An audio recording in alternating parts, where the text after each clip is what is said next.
Bienvenue au SEO Camp, je pense que ça va être le fun aujourd'hui. C'est assez rare qu'on ait une journée dédiée au SEO. Dans le fond, ça arrive une fois par année quand le W3 Québec l'organise. Alors, on les remercie beaucoup pour ça. Qu'est-ce qu'on fait aujourd'hui? On regarde dans le fond les 4 axes de performance numérique, mais principalement on focus aujourd'hui sur le Earned Media, qui est principalement le SEO et le social pour le SEO. On va regarder un peu le SEO à grande échelle, c'est-à-dire quand on décide de faire du SEO pour un plus grand site qu'un site de quelques dizaines ou centaines de pages, quand on décide d'aller à l'international ou quand on a un marché qui n'est pas juste le Québec, mais qui est soit nord-américain ou mondial, qu'est-ce qu'il faut faire, qu'est-ce qui est un peu différent que du SEO standard. Le SEO pour nous se définit en trois grands piliers, fait qu'on va regarder ça aussi. Effectivement, on n'a souvent pas besoin de présentation, mais je prends quand même le temps de juste d'expliquer qui qu'on est. Une boîte de marketing numérique, on a 55 employés, dans le fond, on en a une cinquantaine à Montréal et 2 à Toronto. Toronto étant plus une cellule de vente et de services conseils, tandis que la production se fait à Montréal et oui, on veut la garder à Montréal, même si à un moment donné, on a des bureaux partout au Canada, c'est quelque chose qui est important pour nous. On a une équipe qui est bilingue, la moitié de l'équipe est anglophone bilingue et l'autre moitié est francophone bilingue, c'est pour ça qu'on sert beaucoup de comptes pan-canadiens, comme les clients que vous voyez là. NVI vient aussi de déménager dans des nouveaux bureaux, fait qu'on est super excités de ça. Et on a un bureau à Toronto maintenant qui vient juste de s'ouvrir et c'est nos premiers pas vers s'installer de façon définitive à Toronto. Alors, les 4 axes de performance numérique. Pour nous, la performance numérique, qu'est-ce que c'est? C'est d'aller chercher vraiment du rendement sur le web. Ça se divise en 4 grands morceaux. Les plateformes, le Earned Media, la conversion et le Paid Media. Les plateformes, c'est tout ce que les développeurs vont bâtir, que ce soit les plateformes sur des réseaux sociaux, les plateformes mobiles, les plateformes web, votre système d'infolette, tout le ECRM qui est en arrière de ça, le Earned Media, le SEO, le social, le SNO qui est le Social News Optimization, ce qui fait beaucoup partie de ce qu'on appellerait du média mérité, de méritocratique. Alors ça, c'est du gros jus de bras, du gros effort, du contenu, des choses comme ça. La conversion, une fois qu'on est allé chercher des gens qui arrivent sur le site, comment est-ce qu'on fait pour les mesurer, mieux les convertir, leur offrir différents tests AB, différentes landing pages, différentes promos, et tout ce qui est achat média, le PPC, les bandeaux, l'affiliation, la performance, et les réseaux sociaux qui se sont un peu transformés en plateformes de publicité avec chacun leur propre système de clics. Je pense qu'une chose qui est importante de comprendre maintenant, c'est qu'au niveau du Earned Media, c'est très rapproché. Avant, titre d'exemple, chez NVI, on avait un département de réseaux sociaux et on avait un département de SEO. Maintenant, ces départements-là sont devenus le même département parce que le bridge entre les deux est tellement proche et les activités se ressemblent tellement que l'équipe maintenant est une seule équipe qui travaille dans le fond les deux aspects en simultané. Alors, qu'est-ce que le SEO à grande échelle? Dans le fond, il y a 2 types de compagnies qui vont vraiment travailler ce type de SEO-là. Vous avez des compagnies de type Fortune 500 dans les grands pays développés, fait que le SAP de ce monde, IBM, ce genre de joueurs-là, ou des gens qui vendent énormément en ligne comme Zappos et tout ça, mais vous avez aussi des modèles d'affaires qui sont très très profitables en ligne. Alors des joueurs qui, par exemple, ont une niche d'un produit très très spécifique, mais le vendent un petit peu partout dans le monde et ont souvent un modèle qui est de pure player, c'est-à-dire qu'ils n'ont pas de magasin de type traditionnel et ont seulement la plateforme web comme cœur de leur moteur économique. Qu'est-ce qui est vraiment différent? Je vous fais une petite analogie. Par exemple, on va travailler en SEO avec un client, on travaille souvent avec une agence de création, une agence média, on travaille avec 4-5 intervenants à l'interne, souvent la personne au niveau de l'éditorial, une personne au niveau marketing, quelqu'un au niveau digital, quelqu'un au niveau IT, et souvent quelqu'un d'upper management. Alors imaginez-vous qu'une fois qu'on attrape un contrat de SEO international, on va se ramasser à être l'agence officielle du SEO dans le fond dans le monde. On va avoir à travailler avec à peu près une cinquantaine d'agences de création, une cinquantaine d'agences qui font du placement média, 50 cultures différentes dans une cinquantaine de pays différents. Et souvent aussi, toutes les équipes marketing de ces joueurs-là ont des équipes marketing locales. Alors, on peut se ramasser des fois avec des centaines, pour ne pas dire des milliers d'intervenants pour réussir à accomplir un projet. Et l'idée est que, je vais prendre un exemple, vous prenez Kijiji par exemple, vous prenez un site comme ça, va être dans 43, 44 pays, va couvrir 23, 24 langues. Vous pouvez imaginer la complexité de réussir à donner une ligne directrice à tous ces sites-là, à ne pas faire des choses que, mettons, dans un pays pourrait pénaliser tous les autres pays et vice-versa. Alors, le défi des milliers d'intervenants, ou disons centaines d'intervenants, est toujours présent. Il faut développer beaucoup de guidelines, beaucoup de politiques à respecter sans que ça devienne de la politique. Fait que ça, c'est un des plus grands défis. Un autre défi qui est assez important, on a souvent des sites où est-ce que, avant on va avoir une centaine, 200, 300 pages. Le travail qui est à faire est assez stock, si on veut, et on va faire un certain travail, après ça, il est fait. Si je fais un parallèle, par exemple, un contre-exemple, on a travaillé avec les pages jaunes plus en 2009, 2010, un petit peu en 2011, puis quand on avait démarré le projet, les pages jaunes avaient 100 millions d'URL, mais il y avait seulement environ 2 ou 3 millions d'URL qui étaient des URL pertinents avec le bon contenu. Il y avait 98% de bruit et d'URL canoniques. Alors, quand vous démarrez un projet où est-ce qu'il y a 200-300 pages, puis une vingtaine qui sont peut-être pas à bonne place, c'est pas le même genre de travail technique que quand vous avez 98% des URL qui sont du bruit. Fait que ça aussi, c'est une grosse différence. Plusieurs pays disent plusieurs langues. NVI, on travaille en français, en anglais, et c'est à peu près ça. Fait que le défi aussi de bien comprendre tout ce qui est fait au niveau des landing pages, au niveau des contenus dans une vingtaine de langues, ça devient assez complexe. Pour avoir déjà développé un site en chinois avec des équivalents, ça c'est pas toujours évident. Et aussi, les modifications sont longues et complexes, puis je vais faire une autre analogie avec les pages jaunes qui ont acheté CanPages, alors ça me permet de pouvoir en parler un peu, mais chez CanPages, par exemple, on avait une équipe technique qui était très proche du produit, qui était très agile, où est-ce qu'on pouvait en donner, par exemple, un site review, aller chercher énormément de flexibilité. C'était une petite micro-équipe, mais dans des grandes organisations, c'est pas des choses qui sont possibles. Alors, le même travail que vous voulez faire souvent dans une PME, qui peut vous prendre quelques mois, 3 mois, 6 mois, peut prendre des fois 1 année, 2 années, 3 années à accomplir avec une grande corporation. Alors, le défi à ce niveau-là aussi est important parce que c'est pas vrai qu'on peut demander les mêmes genres de modifications sur un petit site versus sur un énorme site. Il faut faire des choix, il faut aller vraiment sur le 20-80 parce que l'équipe d'IT vous attend avec une brique et un fanal, alors c'est très important de bien se préparer pour ça.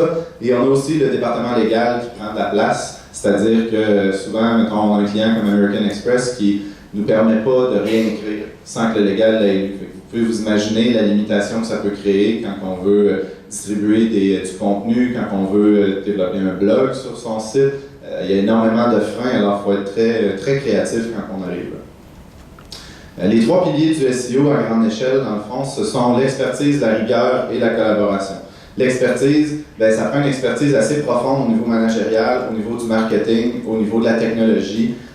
Google a un algorithme complexe. Google fait des tests. À chaque jour, teste un nouveau morceau dans son algorithme, des fois 2 fois par jour. Ça devient quand même très difficile de suivre la technologie, alors de garder cette expertise-là très pointue. Il y a des choses qu'on faisait il y a 2-3 ans qui pourraient vous retrouver pénalisées aujourd'hui. Alors c'est très important de rester très à l'affût parce que pour la première année, en 2011-2012, on s'est retrouvé à faire du nettoyage de mauvais profils de liens, de clients qui avaient accumulé des mauvais liens dans le passé qu'il fallait aller nettoyer. C'est des choses qui sont rendues de plus en plus présentes. C'est plus juste un travail d'acquérir des liens, puis si on a trouvé un mauvais lien, c'est pas grave, c'est de faire attention de prendre le bon, parce que si vous prenez un mauvais lien, vous pourriez reculer plutôt qu'avancer. Fait que l'expertise devient très importante, il faut lire de façon continue, être en apprentissage constant dans le fond, devenir un peu plus généraliste pour pouvoir comprendre vraiment mieux la big picture, puis continuer de vulgariser tout ce qui se passe aux intervenants pour qu'ils comprennent les enjeux. La rigueur. C'est sûr que le plus difficile, un petit peu comme je disais, c'est si par exemple on décide, mettons qu'Ijiji c'est 43 sites et ils ne font pas la même politique d'acquisition de liens, puis comme tous ces sites-là sont interreliés ensemble, si par exemple un pays, la Suède, ont décidé qu'ils brûlaient le site puis qu'ils faisaient des mauvaises actions, tout le network peut être exposé. Alors il faut faire super attention d'être très rigoureux dans de la méthodologie. Les grandes entreprises maintenant, quand on travaille avec eux, vont souvent nous fournir un guideline de 3, 4, 5, 6 pages de voici comment nous on s'attendrait que vous alliez faire de l'acquisition de liens. Alors c'est très pointu, les grandes entreprises qui ont eu à s'équiper et à se standardiser beaucoup.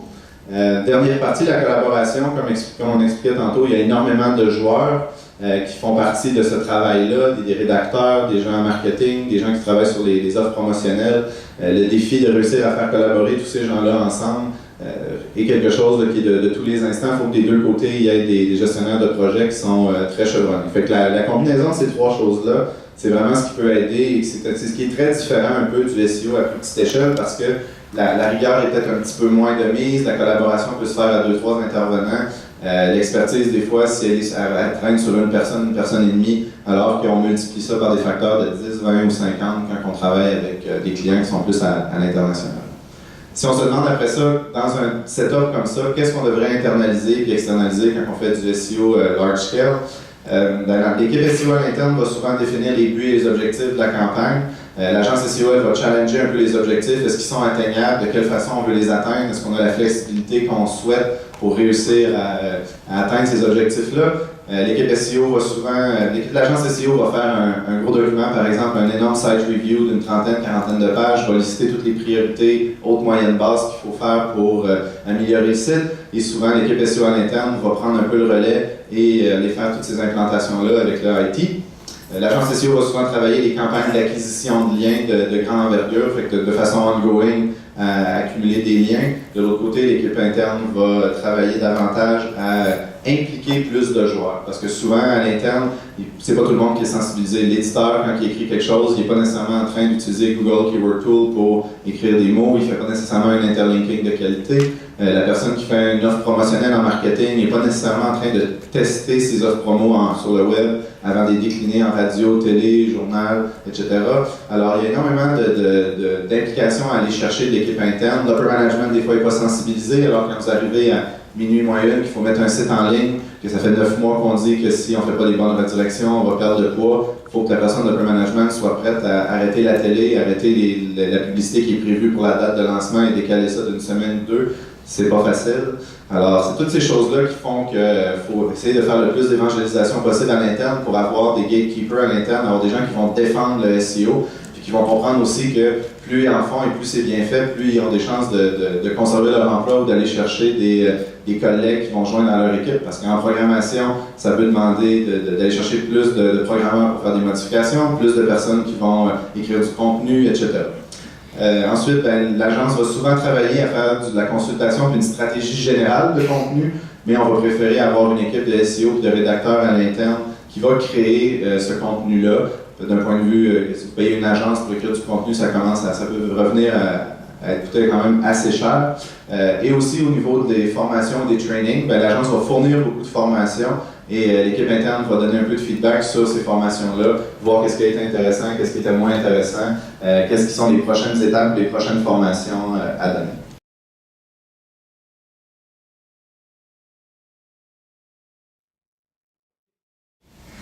Si on commence un peu avec le cadre de la stratégie, dans le fond SEO, c'est toujours un peu, comme on le voit souvent, on l'explique souvent la stratégie. On va commencer avec la technologie, donc s'assurer d'avoir une bonne indexation, une technologie qui respecte les standards, pour s'assurer que notre indexation dans la base de données de Google soit adéquate et optimale.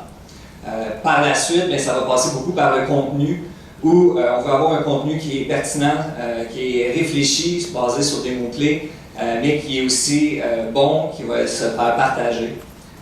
On a par la suite la notoriété. Par la notoriété, moi j'entends la popularité perçue par Google, donc la notion de lien, mais aussi de signaux sociaux de plus en plus importants dans Google. Puis j'ai ajouté aussi un quatrième élément qui est les acteurs, où quand on va parler de stratégie en grande envergure, je pense que c'est assez important aussi de penser à cette notion-là, des acteurs qui sont impliqués dans le projet, puis de voir comment on peut maximiser, dans le fond, cette efficacité-là. On pourrait reconnaître un peu la fameuse pyramide que SEO Moz a popularisée. Dans le fond, on peut voir que le niveau SEO, c'est beaucoup s'assurer que la technologie soit là, que le contenu soit là, puis après ça, qu'on socialise, dans le fond. Fait que c'est, disons, je dirais, les trois grands éléments importants. Je vais essayer de rentrer dans chacun de ces éléments-là, puis vous expliquer un peu la différence entre du SEO, peut-être à plus petite échelle, puis à grande échelle, la différence se trouve où, puis vous donner aussi des outils, puis des recommandations plus techniques. Donc, si on commence avec les acteurs, donc si on passe rapidement à propos de tactique ou de stratégie pour des acteurs SEO ou à plus petite échelle, dans le fond, quand on parle de petite échelle, on va parler plus de travailler sur le doing, d'amener un ROI, plus que de travailler sur le reporting, dans le fond. C'est certain qu'on va vouloir être flexible puis disponible, pouvoir se retourner de bord rapidement, puis suivre le client. Et des rencontres informelles et productives. Donc, minimiser le nombre de rencontres, ça vient un peu avec le premier point. On veut passer la majorité de notre temps à travailler, dans le fond. Quand on va entrer dans les stratégies à plus grande échelle, c'est, je dirais, assez important d'être plus rigoureux avec ces acteurs-là. Donc, très important d'établir dès le départ un plan qui est clair, qu'on va pouvoir suivre, puis qu'on va avoir aussi, qu'on va l'avoir écrit à quelque part, parce qu'on va souvent devoir le revenir et le réexpliquer vers où on s'en va. Donc, même chose par rapport au processus. La plupart du temps, on va devoir étaler notre processus dans le temps, puis s'assurer de le réviser rapidement. Il va aussi avoir un suivi très important et des communications qui vont être très primordiales. Je dirais que pour mon expérience, du mieux que vous allez pouvoir aider la personne à qui vous rapportez, de montrer aussi que vous êtes rendu, de communiquer avec elle, puis de montrer les valeurs de ce que vous faites, le mieux que la relation va aller avec les personnes dans lesquelles vous êtes impliqués. Même chose un peu pour la formation des équipes, c'est quelque chose de super important de s'assurer de bien former chacune des personnes qui vont être impliquées, dans le fond que oui, la création de contenu comprenne bien l'implication et l'équipe technique aussi, mais que la personne au branding comprenne bien qu'est-ce que le SEO et quels sont les éléments importants à prendre en compte. Même chose pour probablement aussi ceux qui sont en charge des produits puis qui sont probablement beaucoup plus avec une notion de marketing plus générale. Puis, quand on parle de formation, ça a aussi un côté qui va nous permettre de rentrer en contact avec ces personnes-là, d'établir une bonne relation pour être sûr que, bien qu'eux n'aient peut-être pas été impliqués dès le départ ou n'aient pas fait le choix d'aller impliquer une grosse stratégie en SEO, qu'ils se sentent concernés. Par rapport aux outils, c'est sûr que c'est plus compliqué de rattacher des outils concrets au SEO par rapport aux acteurs à grande échelle. C'est sûr que d'avoir des documents très centralisés et même de s'assurer que ça soit facile à partager, c'est pour ça que j'ai plus misé sur des outils du genre Google Doc ou probablement Dropbox. Même chose pour Outlook où c'est inévitable en communication. Par rapport à la technologie en SEO, quand on parle de technologie à plus petite échelle, bien c'est sûr que le choix du CMS, dès le départ, on va faire un choix d'un CMS qui va être gratuit, qui, à la plupart du temps, va aussi respecter la plupart des notions de base de SEO et de W3 Québec. C'est bon, merci. Puis, par rapport aux URL, ça va être beaucoup plus par rapport, on va jouer beaucoup plus à regarder les URL de la page d'accueil, de s'assurer de contrôler l'URL de la page d'accueil, parce que on pourrait dire que quand on en parle d'un petit envergure, les URL sont peut-être moins une notion importante. Dans le fond, l'important qu'ils soient uniques, descriptifs, qu'ils soient, dans le fond, uniques, c'est vraiment l'important par rapport aux URL. Puis, quand on va optimiser, dans le fond, la technologie, on va pouvoir se pencher sur chacune des pages individuellement. Même chose, on va essayer, par rapport avec la technologie, d'indexer un maximum de pages. Par exemple, avec des sitemaps, où c'est souvent ça le problème quand on parle avec la technologie en SEO. À plus petite échelle, ça va être de maximiser le nombre de pages indexées. Par rapport où la technologie à grande échelle, c'est un peu différent, où on est un peu dans une situation contraire, où on va avoir beaucoup trop d'URL probablement indexées, puis on va être plus dans une situation de faire le ménage, comme Guillaume parlait tantôt par rapport au cas de page jaune. C'est sûr que le choix du CMS dans ces grosses entreprises-là va être primordial, puis c'est là qu'on peut faire des erreurs importantes. Je dirais que le rôle du SEO va être beaucoup de fournir une checklist à ces personnes-là. Donc, oui, de s'assurer que les balises SEO sont modifiables, c'est certain que les URL sont optimales, mais par rapport à ça, j'ajouterais aussi que s'assurer qu'il y a des éléments plus techniques, genre les canonical tags, qui est de plus en plus important en SEO, qui puissent être ajoutés facilement, qu'on puisse créer des plans de site XML aussi facilement. Le plan de site XML est de plus en plus important, en fond, quand on parle de sites de grosse envergure. Puis, de pouvoir aussi faire des résurrections 301 à la volée, dans le sens que on va devoir en faire plusieurs sur des résurrections 301, puis on ne voudrait pas nécessairement reposer sur l'équipe de TI pour faire ces résurrections-là. Puis, quand je parlais tantôt de minimiser la duplication de contenu, bien, dans ces grosses entreprises-là, souvent, on va vouloir dupliquer le contenu parce que, dans le fond, on va avoir une section du site qui va réutiliser le même contenu qu'une autre section. Bien, pour ça, il y a des trucs quand même qu'on va vouloir s'assurer que d'utiliser des URL canoniques, comme je le parlais tantôt, où on va spécifier à Google la page qu'on voudrait voir indexée. Puis, on va s'assurer que l'expérience utilisateur soit maximale quand on va faire une recherche, mais ça va être la bonne page qui va se présenter. Même chose un peu, une autre technique pour s'assurer de faire le ménage, les redirections 301, comme je le disais tantôt, s'assurer qu'on va minimiser les URL indexées.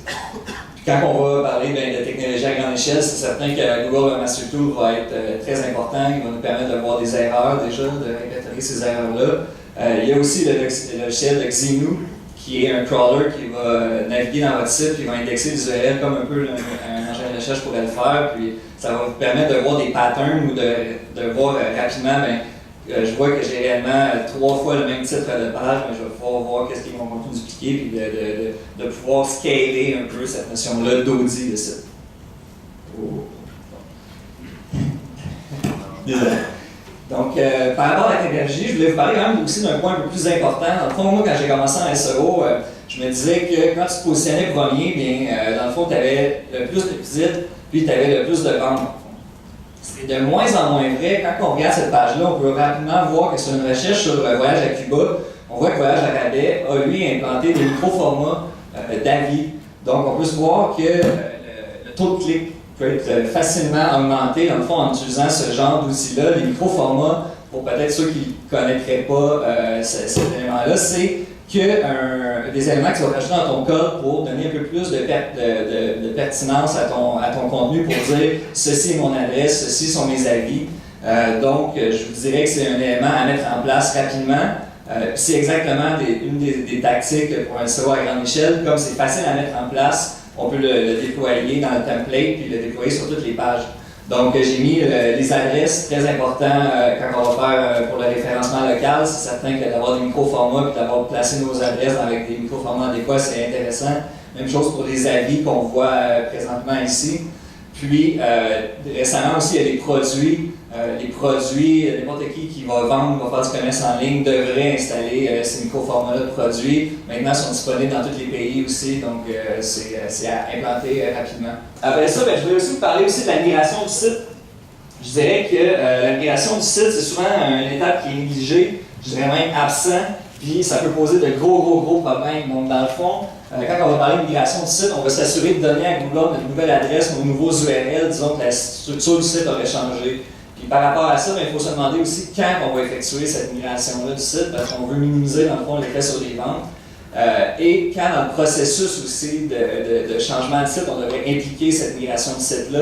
Moi, je dirais que le plus tôt, le mieux, si on peut même impliquer la rédaction de contenu, dès qu'on va se mettre à rédiger les contenus, s'ils peuvent faire déjà cette correspondance-là d'URL, bien, on est gagnant, on va optimiser la façon qu'on va travailler. Fait que, rapidement, je voulais vous montrer un peu le processus que moi j'ai mis un peu en place pour travailler à grande échelle, disons, ces changements de site-là. Il faut savoir qu'un site, quand on parle de site à grande échelle et qu'on fait une migration de site, on part souvent avec un site qui est un vieux site avec des URL vraiment pas super clean. Donc, notre but va être en premier d'identifier c'est quoi les vraies pages importantes, c'est quoi les vrais URL qui sont importants. Puis pour ça, on va utiliser des outils du genre, c'est certain, Google Webmaster Tool, Open Site Explorer pour aller chercher c'est quoi les pages qui ont le plus de liens vers mon site, les URL qui ont le plus de liens. C'est eux que je veux m'assurer de conserver dans le fond. Même chose, je vais regarder les pages qui ont le plus d'impressions probablement dans Google Webmaster Tool. Je vais aussi regarder les pages qui ont le plus de visites, les landing pages avec Google Analytics. Fait que c'est des éléments super importants, puis le but, ça va être de se faire une liste assez grosse pour qu'on aille, je dirais, la majorité du trafic de transférer puis d'éviter des mauvaises expériences utilisateurs. Après ça, il faut s'assurer de faire les correspondances entre les pages. La plupart du temps, ça va être difficile de le faire autrement que manuellement. Après ça, il y a valider la fiabilité du serveur, parce que quand on va implanter tout ce nombre-là de rédirections, on va souvent parler de milliers de rédirections. On veut peut-être s'assurer de parler à notre équipe technique, de s'assurer que le serveur va pouvoir tenir le coup. Des fois, juste de faire en sorte de faire des règles qui vont dire si ça c'est un nouvel URL, ne passe pas dans le fichier de redirection, on va peut-être améliorer dans le fond les performances par rapport à ça. Il y a d'autres aussi, j'appelle ça des processus annexes pour s'assurer une transition réussie. C'est sûr qu'un plan de site XML va beaucoup aider Google aussi à comprendre. Dans le fond, nous, ce qu'on va recommander, c'est probablement de laisser l'ancien plan de site XML en ligne lors de la migration pour s'assurer que Google retrouve les anciens URL et passe dans ces URL-là pour voir les redirections. Même chose, peut-être établir aussi une mécanique de valider les pages 404 au lancement, peut-être dès le départ, comme ajouter des URL dans son fichier de redirection. Puis, un autre élément à tenir en compte, c'est de vraiment faire la migration par étapes aussi, c'est un élément qui va peut-être aider Google, puis vous aussi à s'assurer de peut-être faire un retour en arrière dans le cas qu'il y avait des problèmes. Quand on va parler de SEO à petite échelle par rapport au contenu, mais c'est certain que pour l'instant, on va miser surtout sur un produit unique. On va pouvoir se permettre, comme on n'aura pas beaucoup de pages, de peut-être réécrire du contenu dans nos pages de catégorie. Même chose pour les pages locales, on va pouvoir très bien se permettre de pouvoir faire du contenu unique avec des mots-clés reliés à ces régions-là.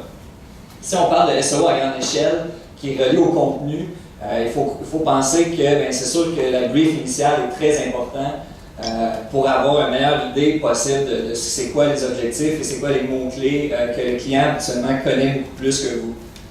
Cette étape-là de recherche de mots-clés, je dirais qu'elle est primordiale et que quand on tombe à des SEO à grande échelle, on va devoir faire ça, je te dirais, avec une grande quantité de mots-clés. C'est pour ça qu'il faut devenir bon avec Excel pour ajouter des données et éventuellement, quand on parle du guide SEO, on va vouloir éventuellement associer ces mots-clés-là à chacune des pages. On va devoir automatiser pas la création de ce guide SEO-là et peut-être identifier quelques pages qui seraient primordiales, disons, reliées à des mots-clés à fort volume qu'on pourrait spécifiquement cibler puis s'assurer qu'on les regarde plus proches, qu'on les optimise d'une façon plus importante.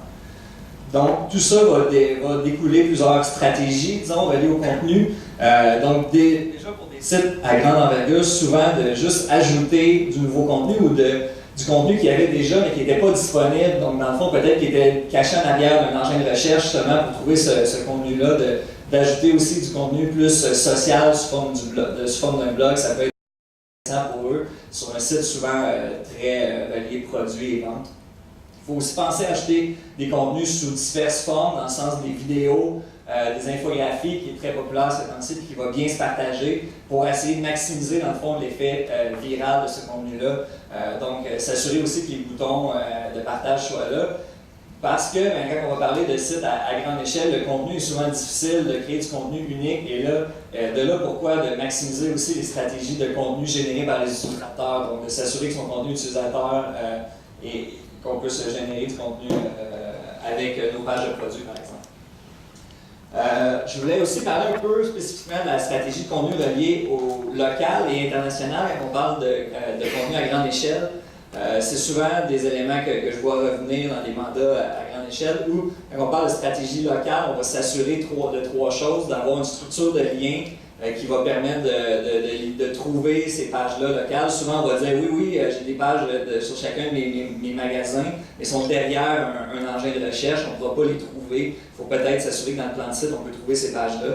Après ça, optimisation du contenu. Donc oui, réutiliser des mots-clés locaux pour s'assurer que ce contenu-là soit bien optimisé. Puis comme on disait tantôt, des micro-formats probablement. Et la dernière partie reliée au local est tout ce qu'on appelle Google Place, qui est, oui, très important par rapport à un site qui a plusieurs magasins physiques.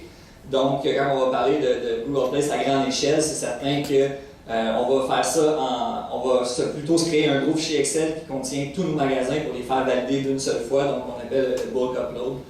Donc, je dirais que c'est ce qui touche plus à la stratégie locale. Par rapport à l'international, on va plus penser à notre structure de notre site, à notre URL. Est-ce qu'on va utiliser un sous-domaine, un sous-dossier? Est-ce qu'on va utiliser des autres TLD différents?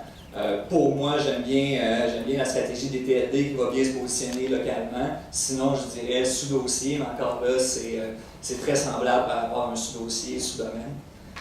Par la suite, optimisation du contenu toujours, s'assurer que le contenu aussi soit unique.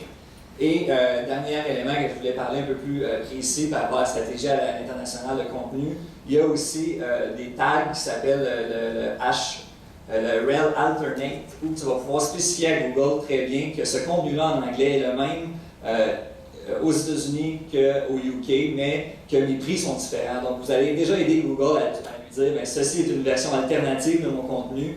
Puis, ça va maximiser l'effet qu'il va pouvoir présenter le bon contenu dans le bon pays. Là.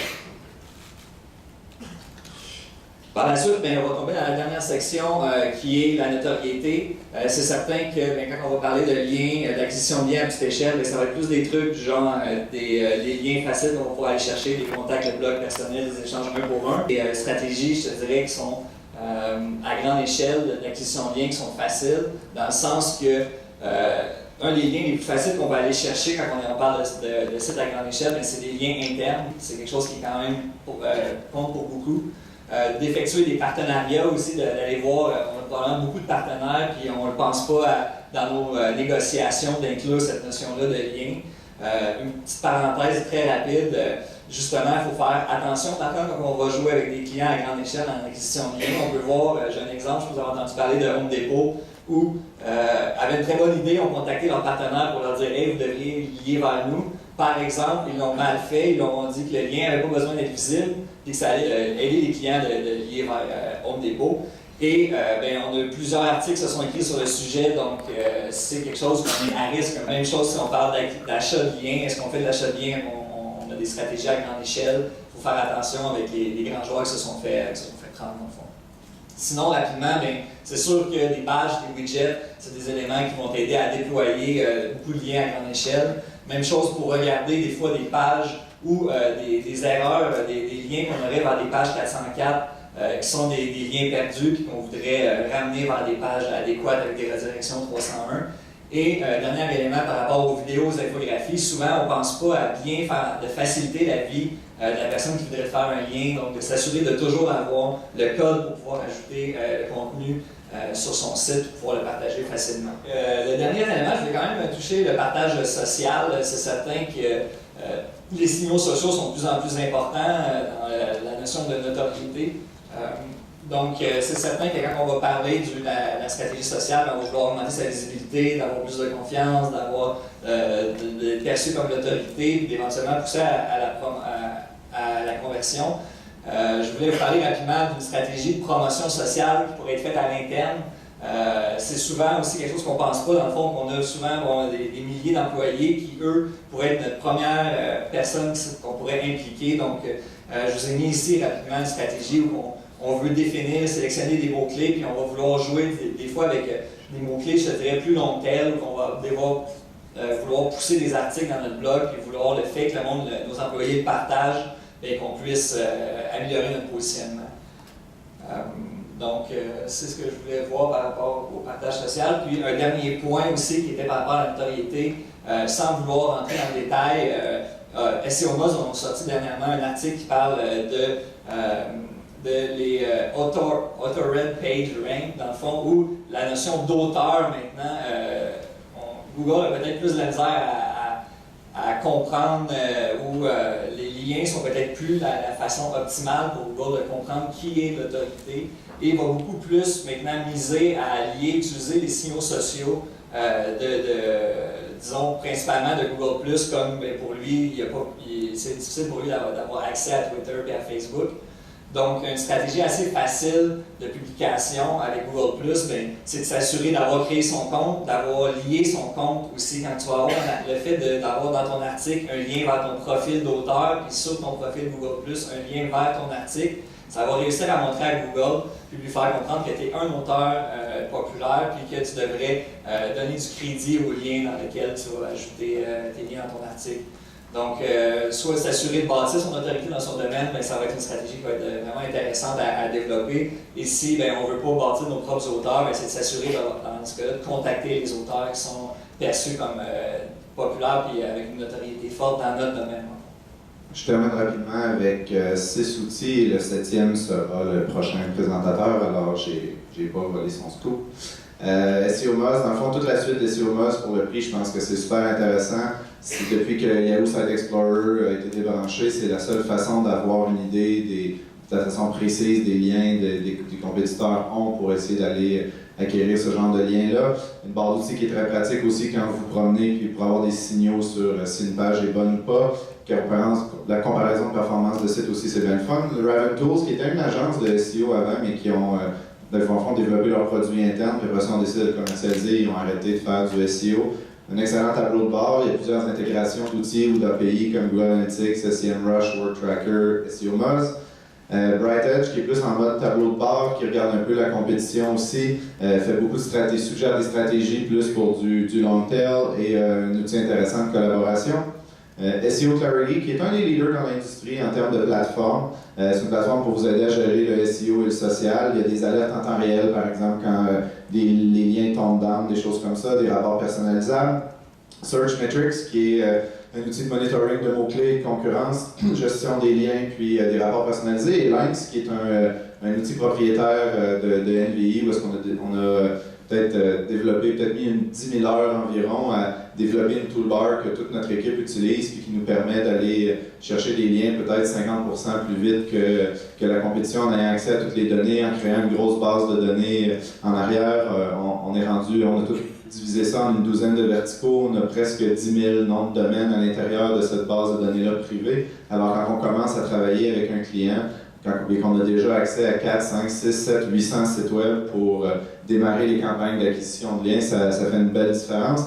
Monitoring aussi, pour dès qu'un lien devient inactif, ça envoie une alerte, parce que si on a décidé d'acheter un lien pendant 1 an et qui est off après 6 mois, ben c'est le fun de savoir, d'avoir une petite alerte pour pouvoir aller recontacter le webmaster. Tout l'historique aussi de transactions, si on sait qu'on a acheté qu'on a compensé par exemple un blogueur pour écrire quelque chose pour un montant X, on peut avoir cette historique-là d'informations. Alors c'est super intéressant, c'est quelque chose qui nous a aidé, nous, à travailler beaucoup plus vite et à être plus efficace quand on fait ça, et capable de faire du link building qui est plus sustainable. Merci.